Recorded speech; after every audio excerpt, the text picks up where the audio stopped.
সুপ্রিয় দর্শক শ্রোতা ভাই বোন, আজ আমরা ঈদুল আজহার দিনের একটি গুরুত্বপূর্ণ সুন্নাহ সম্পর্কে আলোচনা করতে চাই। আর তা হলো, মুসনাদ আহমদে বর্ণিত হয়েছে যে রাসূল করিম সাল্লাল্লাহু আলাইহি ওয়াসাল্লাম ঈদুল ফিতরে ঈদগাহে যাওয়ার সময় বাসা থেকে কিছু খেয়ে তারপরে যেতেন। আর ঈদুল আজহা এলে তিনি বাসা থেকে কিছু খেয়ে যেতেন না, বরং ঈদগাহ থেকে ফিরে কোরবানির পশু জবে করে সে পশুর গোশত দিয়ে দিনের প্রথম খাবার গ্রহণ করতেন। সেজন্য ঈদুল আজহার সুন্নাহ হলো সকাল থেকে কোনো কিছু না খেয়ে থাকা এবং কোরবানির পশুর গোশত দিয়ে দিবসের প্রথম খাবার গ্রহণ করা। কোনো কারণে যদি কেউ কোরবানির পশুর গোশত দিয়ে দিনের প্রথম খাবার গ্রহণ করতে অসুবিধা হয়, তিনি ডায়াবেটিসের রোগী অথবা অন্য কোনো কারণে অনেক বেশি দেরি হয়ে যাচ্ছে কোরবানির পশুর গোশত প্রস্তুত হতে হতে, ততক্ষণ পর্যন্ত অপেক্ষা করা তার জন্য কষ্টের, তাহলে তিনি অন্য খাবার গ্রহণ করে ফেললে কোনো অসুবিধা হবে না, গুনাহ হবে না, যেহেতু বিষয়টি সুন্নাহ, ফরজ অথবা ওয়াজিব নয়।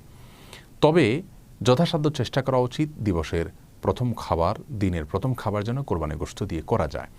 এজন্য কোরবানির পশুর পরিপূর্ণ গোশত যদি প্রস্তুত করতে অনেক বেশি সময় লাগে, তাহলে পশুর কোনো একটা অংশ কেটে প্রস্তুত করে, কলিজা ইত্যাদি প্রস্তুত করে, শরীকে থাকলে কয়েকজনে সেটাকে সমানভাবে ভাগ করে নিয়ে রান্না করে তারা খেতে পারেন। তারপরে পশুর অবশিষ্ট অংশ তারা প্রস্তুত করতে পারেন, এই সুযোগ রয়েছে। তেমনিভাবে যারা কোরবানি করছেন না, এই সুন্নাহটি তাদের জন্য আবশ্যক নয় বা তাদের জন্য প্রযোজ্য নয়। আর সেই সাথে এখানে আল্লাহ সুবহানাহু ওয়া তাআলার পক্ষ থেকে যে হাদিয়া দেওয়া হচ্ছে তার প্রতি নিজেকে লালায়িত করার বিষয়টি প্রকাশিত হয় তাদের সুন্নাহ পালন করার মাধ্যমে। কারণ আমরা জানি যে কোনো কিছু আল্লাহ সুবহানাহু ওয়া তাআলার উদ্দেশ্যে দান করার মানে হলো আল্লাহকে দিয়ে দেওয়া। আল্লাহ যেহেতু কোনো কিছুর মুখাপেক্ষী নন, সেজন্য তার পক্ষ থেকে সেটা আসলে রিসিভ করেন, গ্রহণ করেন কোনো গরিব, অভাবী, দুস্থ মানুষেরা।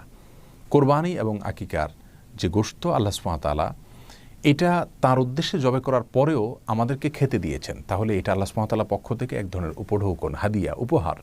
সেজন্য আল্লাহর উপহার, আল্লাহর হাদিয়া দিয়ে দিবসের বা দিনের প্রথম খাবারটা গ্রহণ করলে সারাদিন আপনি সকাল থেকে না খেয়ে থাকলেন আর ওই খাবারটা দিয়ে দিনের প্রথম খাবার গ্রহণ করলেন, তাহলে তার প্রতি একটা আকর্ষণ তৈরি হয়, তার প্রতি একটা আগ্রহ আপনার ভেতরে তৈরি হয় এবং সন্দেহাতীতভাবে এর মাধ্যমে আল্লাহ সুবহানাহু ওয়া তাআলার হাদিয়া, আল্লাহ সুবহানাহু ওয়া তাআলার দেওয়া উপহারের প্রতি এক ধরনের শ্রদ্ধা প্রদর্শন হয়।